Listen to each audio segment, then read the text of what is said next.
अभी तक हमने एक्सपेरिमेंट करा है सिंगल वर्ड से, लेकिन अब हम जो एक्सपेरिमेंट करने वाले हैं एक सेंटेंस के साथ एक्सपेरिमेंट करने वाले हैं। इसमें हम क्या करेंगे कि अगर आप ये देखो टेक्स्ट एक्सपेरिमेंट विद टाइपोग्राफी, तो इसमें ना ही कोई हायरार्की है, ना ही कॉन्ट्रास्ट यूज़ करा है हमने, ना ही कोई अलाइनमेंट करी है हमने, ना ही इसकी स्पेसिंग सही करी है हमने। तो ये सारी चीज़ें हम इस सेंटेंस के साथ एक्सपेरिमेंट करेंगे और अलग अलग तरीके से करके देखेंगे कि क्या क्या पॉसिबिलिटीज़ होती हैं। तो अभी आपके पास ये फॉन्ट है। अभी मैं क्या करूँगा, इन तीनों को एक ही फॉन्ट दूंगा और वो फॉन्ट होगा आपका, इसे मैं यहाँ पे लेकर आता हूँ। इन तीनों को सेलेक्ट करके और मैं जो फ़ॉन्ट यूज़ करने वाला हूँ वो है आपका NEU न्यू बाहन फ़ॉन्ट। ठीक है, ये फ़ॉन्ट मैंने सेलेक्ट कर लिया। अब इन दोनों में भी सेम फ़ॉन्ट रखूँगा मैं। अभी हम सिर्फ़ और सिर्फ एक ही फ़ॉन्ट के साथ एक्सपेरिमेंट करेंगे, उसके बाद आगे चल के फिर दो फ़ॉन्ट के साथ भी करेंगे।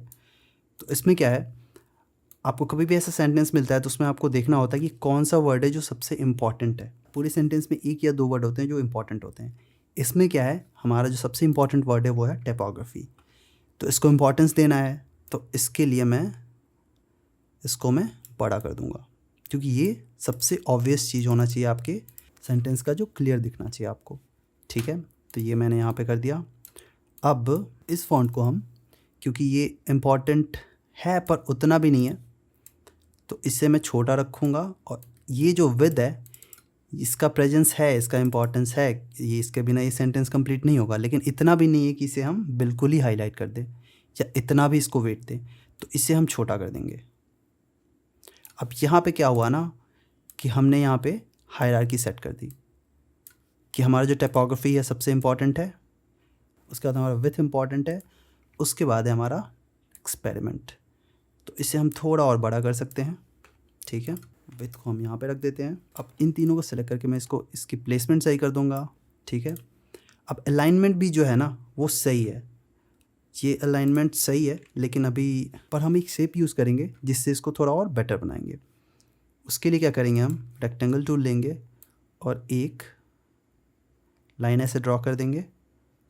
इसका स्ट्रोक हटा करके यहाँ पे फिल ऐड कर देंगे, ये कलर।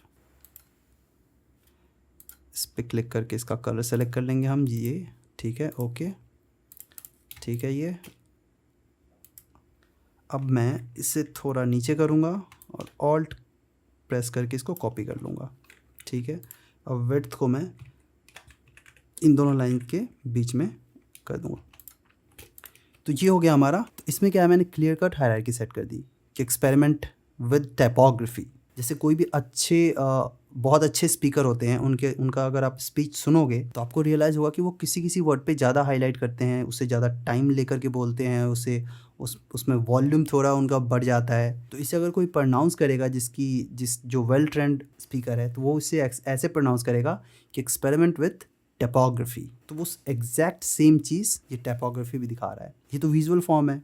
अगर इसे कोई वर्बल फॉर्म में अगर इसे बोलता और ये स्टाइल होता उसके बोलने का, तो वो होता एक्सपेरिमेंट विथ टाइपोग्राफी। तो आप देखो, एक्सपेरिमेंट को इम्पोर्टेंस मिला है, विथ को बिल्कुल कम, और टाइपोग्राफी अच्छे से बोला गया है, जिससे कि उनकी बात बिल्कुल क्लियर हो रही है। एक्सपेरिमेंट विथ टाइपोग्राफी, तो वो एग्जैक्ट चीज़ यहाँ पे भी है। अब इसे मैं कॉपी करूँगा, कॉपी करके, और फिर अब क्योंकि एक्सपेरिमेंट विद टाइपोग्राफी है, पर हमने टाइपोग्राफी के साथ बहुत ज़्यादा एक्सपेरिमेंट नहीं करा। टाइपोग्राफी के साथ करा है पर फॉन्ट के साथ नहीं करा है। तो अब हम फॉन्ट के साथ करेंगे। अब क्योंकि ये थोड़ा फन नहीं लग रहा है इसमें, क्योंकि टाइपोग्राफी को मैं ऐसा चाहता हूँ कि ये जो हमारा पूरा एक्सपेरिमेंट विद टाइपोग्राफी है, ये थोड़ा इसमें फ़न दिखे, ऐसा ना लगे कहीं बोरिंग सा टॉपिक है कि ऐसे वर्ड ऐसे। ये इंटरेस्टिंग लग रहा है फ़ॉन्ट, लेकिन थोड़ा ज़्यादा इंटरेस्टिंग इसको बनाने के लिए हम थोड़ा इंटरेस्टिंग फ़ॉन्ट लेंगे, इससे ज़्यादा इंटरेस्टिंग फ़ॉन्ट लेंगे। तो उसके लिए मैं क्या करूँगा, इन तीनों को सेलेक्ट करूँगा और यहाँ पे जाऊँगा, RETRO रेट्रो हॉल्स करके है, ये फ़ॉन्ट सेलेक्ट कर लूँगा मैं। इसे हाइड कर देता हूँ। ठीक है, अब ये जो फ़ॉन्ट है ना, इसमें दिख रहा है कि एक्सपेरिमेंट करा गया है और काफ़ी फ़न भी है। अगर इन दोनों को मैं कंपेयर कराऊँ आपको, तो ये है आपका पहला और ये है आपका दूसरा। ये अच्छा लग रहा है दिखने में, लेकिन अगर कोई फ़न को सबसे ज़्यादा रिप्रेजेंट कर रहा है अगर टाइपोग्राफी या फ़ॉन्ट, तो वो है आपका ये। क्योंकि आप जी को देखो बिल्कुल ड्रैग करके नीचे कर दिया गया है, आर को देखो ऐसे ड्रॉ करा गया है, तो ये काफ़ी इंटरेस्टिंग लग रहा है। तो ये है, लेकिन इसमें क्या करेंगे, हम इस शेप को हटा देंगे। अब इस फ़ॉन्ट को मैं वेरी करना चाहता हूँ इससे, इसमें हम 2 फ़ॉन्ट यूज़ करेंगे। इसमें ऐसे ही फ़ॉन्ट यूज़ करूँगा जिसमें कि फ़ॉन्ट्स के जो लेटर्स हैं उनके साथ थोड़ा बहुत एक्सपेरिमेंट करा गया है। तो उसके लिए मैं जो फ़ॉन्ट यूज़ करूँगा वो है आपका BOLGED, बोल्ड। अब ये फ़ॉन्ट भी आप देखो तो ऐसा लग रहा है कि एक्सपेरिमेंट करा गया है इसके साथ।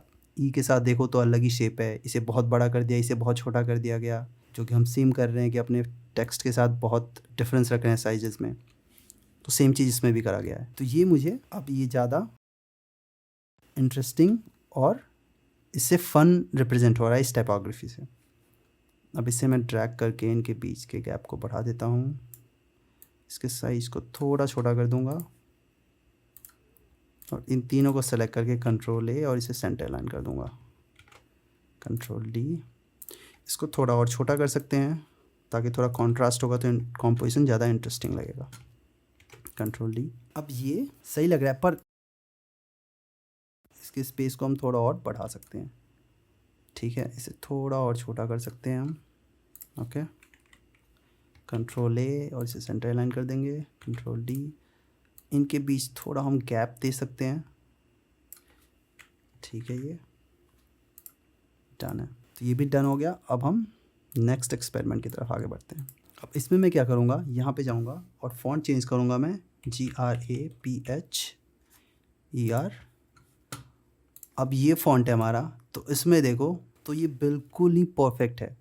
जैसे मैंने बोला कि टाइपोग्राफी एक आर्ट होता है, तो ये देखो काफ़ी आर्टिस्टिक फील आ रहा है इस आपके एक्सपेरिमेंट वर्ड के साथ। और ये आपके टाइपोग्राफी में एक्सपेरिमेंट को भी दिखा रहा है। क्यों? क्योंकि सारे लेटर्स एक दूसरे से बिल्कुल ही अलग हैं। तो अगर मैं आपको कंपेयर करके दिखाऊं, कंट्रोल A से सेंटर लाइन कर दिया, कंट्रोल D, ये है आपका और ये है पहले का। ये अच्छा लग रहा है, लेकिन अगर एक्सपेरिमेंट वर्ड को कोई जस्टिफाई कर रहा है और ख़ास करके पूरे सेंटेंस को कि एक्सपेरिमेंट विद टाइपोग्राफी, तो ये एग्जैक्ट ये फ़ॉन्ट है जो कि आपका है ग्राफर्स। अब क्या है, ये जो फ़ॉन्ट्स है ना, इनमें बहुत ज़्यादा डिफरेंस नहीं है, अच्छे लग रहे हैं, कोई दिक्कत नहीं है, लेकिन हम एक ऐसा हाई कॉन्ट्रास्टिंग फ़ॉन्ट सेलेक्ट करेंगे जिससे कि हमारा कॉम्पोजिशन बहुत ज़्यादा इंटरेस्टिंग लगेगा। तो उसके लिए हम ये वर्ड सेलेक्ट करेंगे टाइपोग्राफी और यहाँ पे जाएंगे हम BOGM, बोगम फ़ॉन्ट सेलेक्ट करेंगे, कंट्रोल T और ये यहाँ पे सही है।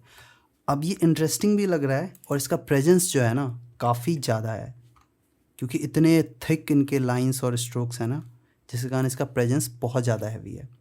अभी मैं विड्थ को यहाँ पे लाता हूँ और जो एक्सपेरिमेंट वर्ड है उसमें मैं फ़ॉन्ट यूज़ करूँगा, वो है आपका विग्नेटिक, ये फ़ॉन्ट है। अब इन दोनों को अगर आप देखो तो दोनों में बहुत ज़्यादा डिफरेंस है डिज़ाइन वाइज। इसका प्रेजेंस बहुत ज़्यादा है, इसके थिक और थिन लाइन से ये काफ़ी हैवी पर्सनालिटी वाला फ़ॉन्ट है। अब उसके कॉन्ट्रास्ट में क्या आएगा, काफ़ी स्मूथ और कर्वी फ़ॉन्ट यूज़ करेंगे तो आपके टाइपोग्राफी में काफ़ी ज़्यादा कॉन्ट्रास्ट आ रहा है।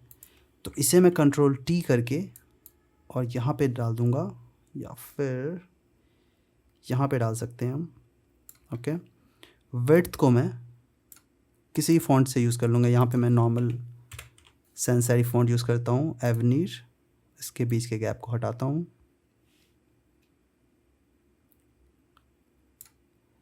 और इससे मैं, क्योंकि हम हाई कॉन्ट्रास्ट क्रिएट कर रहे हैं, सो विड्थ को मैं बहुत ही छोटा रखूँगा।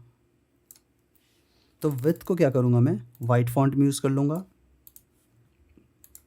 और एक्सपेरिमेंट को, क्योंकि हमारा ये ओवरलैप कर रहा है तो थोड़ा प्रॉब्लम कर रहा है विजिबिलिटी में, तो कलर चेंज कर देंगे इसका हम। तो आप ये देखो, अब ये जो टेक्स्ट एक्सपेरिमेंट, इसको थोड़ा हम और बड़ा कर सकते हैं। ठीक है, ये इसको मैंने यहाँ पे ला दिया। ओके, और इसको मैंने यहाँ पे कर दिया। तो आप देखो ये काफ़ी इंटरेस्टिंग कॉम्पोजिशन बन रहा है। और ये क्यों हो रहा है, क्योंकि आपका जो दोनों फ़ॉन्ट है पर्सनैलिटी में, प्रेजेंस में, लुक और फील में एक दूसरे से काफ़ी डिफरेंट है। जैसे आप कपड़े पहनते हो तो आपका जो शर्ट का मटेरियल या कलर होता है वो आपकी पैंट से बिल्कुल ही डिफरेंट होता है। मटेरियल पतला होता है शर्ट का, पैंट का मोटा होता है। जो पैटर्न और अलग अलग तरीके का जो स्ट्राइप होता है शर्ट में होता है वो पैंट में नहीं होता, पैंट बिल्कुल क्लीन होता है। तो वहाँ पे ना एक कॉन्ट्रास्ट है जिसके कारण से ये कॉम्बिनेशन अच्छा लगता है। अब आप बोलोगे कि फिर तो लड़कियां तो सेम सेम कलर के ऊपर नीचे पहनती हैं, तो ठीक है, कोई प्रॉब्लम नहीं है। तो कोई भी ऐसा ब्रांड जो कि लड़कियों को रिप्रेजेंट कर रहा हो, तो आप उसके लिए इतना कॉन्ट्रास्टिंग कॉम्पोजिशन नहीं क्रिएट करोगे। आप हल्के फुल्के वेरिएशन के साथ आप कॉम्पोजिशन क्रिएट कर देते हो। इसलिए जब भी आप ब्यूटी ब्रांड देखोगे, तो अगर आप ब्यूटी ब्रांड के सोशल मीडिया डिज़ाइंस देखो तो बहुत ज़्यादा कॉन्ट्रास्ट नहीं यूज़ होता है। सेम कलर का ये हेडिंग है, सेम कलर का आपका सब हेडिंग है। फ़ॉन्ट में भी बहुत ज़्यादा डिफरेंस नहीं है, यहाँ पे भी फ़ॉन्ट में बहुत ज़्यादा डिफरेंस नहीं है, यहाँ पे भी नहीं है। यहाँ पे भी देखो तो फ़ॉन्ट के साथ बहुत ज़्यादा एक्सपेरिमेंट नहीं करा गया है। सेम कलर का फ़ॉन्ट, सेम स्टाइल का फ़ॉन्ट। तो ये होता है, अलग अलग तरीके की पर्सनैलिटी होती हैं, उनके पर्सनैलिटी के अलग अलग फीचर्स को यूज़ करके आप अपना क्लू ले सकते हो अपने टाइपोग्राफी के लिए। आप किसी में भी देखो, आपका एक्सपेरिमेंट कलर और फ़ॉन्ट के साथ बहुत ज़्यादा नहीं है। और वही अगर मैं मेंस वियर सर्च करूं,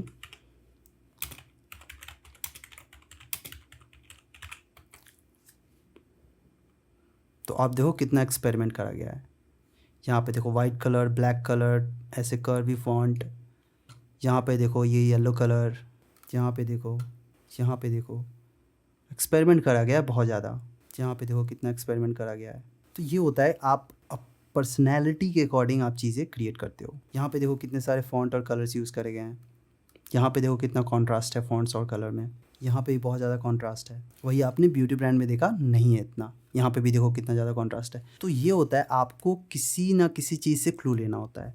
या तो आप किसी के पर्सनैलिटी से क्लू लो, किसी के फैशन से क्लू लो, या किसी के बोलने के तरीके से क्लू लो। कोई बहुत ज़्यादा सॉफ्ट बोलता है और उसकी पर्सनल ब्रांडिंग करनी है और उसके लिए आप बहुत हैवी फॉन्ट्स यूज़ करोगे, तो वो उसको रिप्रेजेंट नहीं करेगा। और कोई सॉफ्ट स्पीकिंग बंदा है और उसकी पर्सनल ब्रांडिंग कर रहे हो, तो मेक श्योर कि उसके जो फॉन्ट्स हों वो काफ़ी लाइट वेटेड हों, क्योंकि अगर वो बंदा प्यार से बोलता है तो उसकी पर्सनैलिटी को रिप्रेजेंट करने के लिए काफ़ी लाइट फॉन्ट यूज़ होगा। तो ये बहुत सारी बातें होती हैं जिनका ध्यान रखना होता है आपको टाइपोग्राफी के लिए। आपको घबराना नहीं है इतनी सारी बातें सुन करके, ये धीरे धीरे प्रैक्टिस के साथ आपको समझ में आ जाता है। बस आपको टाइम देना है, एक्सपेरिमेंट करना है। जितना ज़्यादा एक्सपेरिमेंट करोगे, आपका growth typography point of view से उतना ही ज़्यादा होगा।